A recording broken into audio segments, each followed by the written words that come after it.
عزت کا تحفظ خاموش رہنے میں ہے۔ معافی اور درگزر ایک پھول کی مانند ہیں۔ جو لوگ معافی مانگنے سے محروم ہو جاتے ہیں وہ انسانوں کے درمیان رابطے اور تعلق کے پل کو توڑ دیتے ہیں۔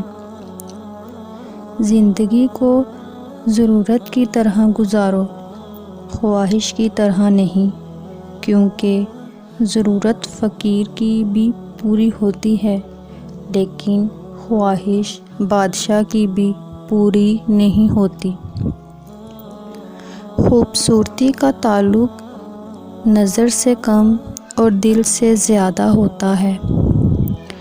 دنیا اگر ہاتھ سے نکل جائے تو بندہ غریب ہو جاتا ہے، اور اگر یہی دنیا دل سے نکل جائے تو بندہ ولی بن جاتا ہے۔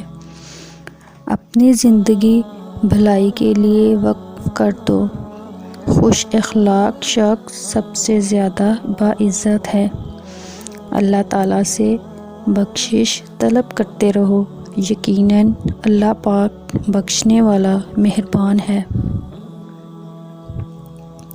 اچھے لوگ سڑک کے کنارے لگی روشنیوں کی مانند ہوتے ہیں جو فاصلے کو کم تو نہیں کرتے البتہ راستے کو چلنے والوں کے لیے آسان اور محفوظ ضرور بناتے ہیں۔ قانون کی سب سے اچھی تعریف یہ ہے کہ وہ سب کے لیے یکساں ہو۔ جو کوئی مسلمان کی تکلیف دور کرے گا اللہ قیامت کے دن اس کی تکلیف دور فرمائے گا۔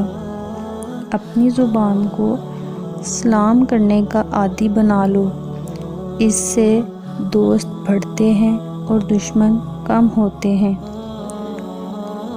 جس کا رابطہ خدا کے ساتھ ہو وہ ناکام نہیں، ناکام وہ ہوتا ہے جس کی امیدیں دنیا سے وابستہ ہوں۔ مومن کے لیے اتنا علم بھی کافی ہے کہ اللہ تعالیٰ سے ڈرتا رہے۔ اگر عبادت نہیں کر سکتے تو گناہ بھی نہ کرو۔ سب سے زیادہ سوچنا سب سے زیادہ کام کرنے کے مترادف ہے۔ باکمال لوگ دوسروں کے عیب نہیں دیکھتے۔ دشمن سے ہمیشہ بچو لیکن دوست سے اس وقت جب وہ تمہاری تعریف کرنے لگے۔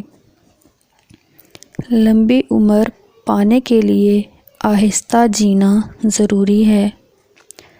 اچھی بیوی ایک نعمت ہے